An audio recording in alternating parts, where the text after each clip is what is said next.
மகாராஷ்டிரா தேர்தலை பொறுத்த வரைக்கும் கிட்டத்தட்ட ஸ்ட்ரைக் ரேட்டாக பிஜேபி வந்து 70+ இருக்குது. காங்கிரஸோட ஸ்ட்ரைக் ரேட் 24.5, 78% போட்டியிட்ட 145 இடங்களில் 113 தற்போதைய நிலையில் முன்னிலை வைக்கக்கூடியதை பார்க்குறோம். அதே போல் காங்கிரஸ் வந்து 81 இடங்களில் 25 முன்னிலை அப்படிங்கிற அந்த இடத்துல இருந்தும் பார்க்குறோம். ஸ்ட்ரைக் ரேட்டாகவும் இன்னும் எண்ணிக்கை மாற்ற வேண்டியிருக்கும், பார்க்கலாம் நம்ம டேட்டாவாக. இப்போ நீங்கள் இந்த கவுண்ட் சொன்னீங்க இல்லையா, ஓட்டு சதவீதத்தை வச்சு நான் சொல்றேன். அந்த ஓட்டிங் பர்சன்டேஜ்லயே மேக்ஸிமம் ஓட்டு காங்கிரஸ் அதன் கூட்டணிகளுக்கு வந்திருக்கிறது வந்து பாத்தீங்கன்னா கிட்டத்தட்ட 38% ஓகே.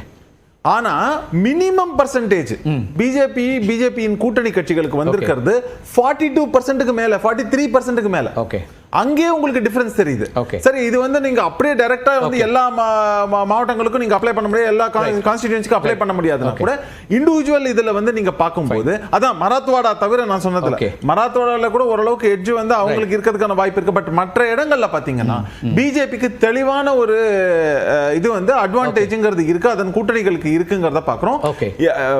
மும்பை அர்பன் அந்த ஏரியால மட்டும் நீங்க பாத்தீங்கன்னா மட்டும் தான் நெக் டு நெக் இருக்குங்கிறத நம்ம தொடர்ந்து பாக்குறோம். அதனால தான் பாத்தீங்கன்னா இந்த இன்னும் டேட்டா இருக்கு, நம்ம அதெல்லாமே நான் உங்களுக்கு பிரசன்ட் பண்ணலாம். வெவ்வேறு டேட்டாஸ் இருக்கு. திரு அர்ணன்ட்ட ஒரு ரொம்ப சுருக்கமா ஒரு பார்வை மட்டும் வாங்கிக்கிறேன். திரு அர்ணன், ஷிண்டே, அஜித் பவார் 2 பேருமே ஃபேக்ஷனல் லீடர்ஸா பார்க்கப்பட்டாங்க. பிஜேபியோட சேர்ந்து அவர்களுடைய தலைமையை எதிர்த்து நின்னாங்க, ஆப்பர்ச்சுனிஸ்டா இருந்தாங்க அப்படிங்கிறது தான் விமர்சனமா இருந்தது. இது நியாயமா அப்படிங்கிற கேள்விகள் முன்வைக்கப்பட்டது. ஆனால் இப்ப 2 பேருக்குமான மக்கள் ஏற்பு அப்படிங்கறத எப்படி பாக்குறீங்க? தேர்தல் வெற்றியாக அதைத்தான் சொன்னேன். இதே மக்கள் தான் கடந்த நாடாளுமன்ற தேர்தல்ல அவங்கள நிராகரிச்சாங்க. நிராகரிக்கிறது மாதிரி நினைவு சரியா இருக்கும் பட்சத்துல 48 தொகுதியில 30 தொகுதிகள் காங்கிரஸ் தலைமையிலான அணிதானே வெற்றி பெற்றது. இப்ப பாத்தீங்கன்னா நிலைமை மாறி இருக்கு சில மாதங்கள்லயே. அதற்கு பல காரணங்கள்ல இங்க ஒரு நண்பர் சொன்னது பாஜக நண்பரால மறுக்க முடியல.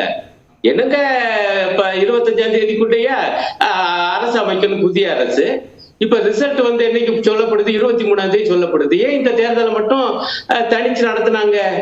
ஏன் ஹரியானாவோட சேர்த்து நடத்தலைங்கிற கேள்விக்கு அவர் ஆளுகிட்ட பதில் சொல்ல முடிச்சா பாஜக நண்பரால? அப்ப இந்த தேர்தல் ஆணையம் எப்படி பாஜகவுக்கு உதவி செஞ்சிருக்கு என்பது இது பட்டப்பகல் வெளிச்சம் போன்ற ஒரு உண்மை. 2வது பாயிண்ட் நான் சொன்னது, அங்கே நடந்த அந்த முஸ்லிம் எதிர்ப்பு, சிறுபான்மையோர் எதிர்ப்பு பரப்புரை என்பதை நான் ஆதாரத்துடன் சொன்னேன். அதையெல்லாம் பாஜக நண்பரால மறுக்க முடியல. அவர் நேரம் தமிழ்நாடுக்கு வந்துட்டாரு. தமிழ்நாட்டை பத்தி பேசுவோம், யாரு தப்பா பேசுறா நாங்க ஏற்க போறது இல்ல. ஆனா இப்ப மகாராஷ்டிரா தேர்தலை பத்தி பேசுறா, நான் ஆதாரத்தோடு பேசுனா அதுக்கு இது எப்படி பதிலாகும்? இதெல்லாம் இதை கேட்கிற நேயர்களுக்கு தெரியும்.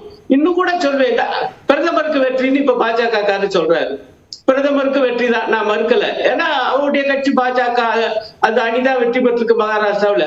ஆனால் பிரதமர் அங்க போய் என்ன பேசினாரு? மிக முக்கியமா என்ன பேசினாரு தெரியுமா? அவுரங்கசீப்பை பத்தி பேசினாரு. ஞாபகம் இருக்குங்களா? பரப்புரை மகாராஷ்டிராவில போய் இந்த நாட்டுடைய பிரதம மந்திரியுடைய பரப்புரை வந்து என்னன்னா அவுரங்கசீப்பு கூட்டணி, காங்கிரஸ் கூட்டணின்னு பேசுறாரு. இதெல்லாம் எவ்வளவு இதான பேச்சு! இதோடைய அர்த்தம் என்ன மக்களுக்கு தெரியாதா?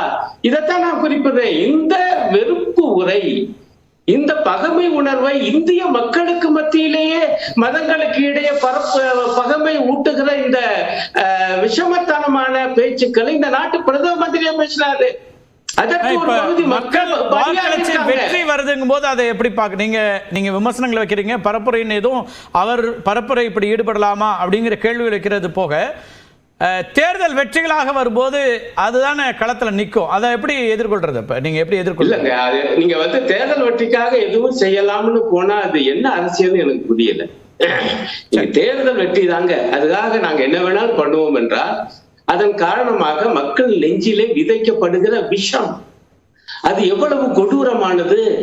மக்களுடைய ஒற்றுமையை சிதைப்பது, மத நல்லிணக்கத்தை நொறுக்குவது, அதன் மூலமாகத்தான் நான் வெற்றி பெறுவேன், பார் வெற்றி, ஆகவே மற்றதெல்லாம் மறந்துடுனா அப்ப அதுக்கு பிறகு வரக்கூடிய பின்விளைவுகள் பற்றி இந்த நாட்டை ஆளுகிற கட்சிக்கு, அது மிக முக்கியமான ஒரு அரசியல் கட்சிக்கு அது பொறுப்பு இல்லைங்களா? இது என்ன நியாயம்? வெறும் வெற்றி பெற்றிருந்தானா சரி வச்சுக்கோங்க, அப்ப எதிர்காலத்தை அதை தீர்மானிக்கணும். அது நெடிய போராட்டம். நான் சொல்லுவேன், இதே பரப்புரையை தமிழ்நாட்டில் வெற்றிகரமாக பாஜகவால ஏன் செய்ய முடியல என்பது என்னுடைய கருத்து. அதையும் அவர் பாஜக நண்பர் மறுக்கலாம்.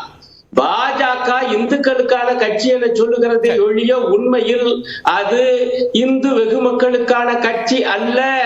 இல்ல அவர் இந்துத்துவாவுக்கான வெற்றின்னா அதையும் சொன்னாரு. இந்துத்துவங்கிறது ரெண்டு ஒரே மாதிரி இருக்கு. நான் சொல்றேன் இது வர்ணாசிரமவாதிகளுக்கான கட்சி, வர்ணாசிரமத்துக்கான வெற்றின்னு சொல்லுவேன் நானு.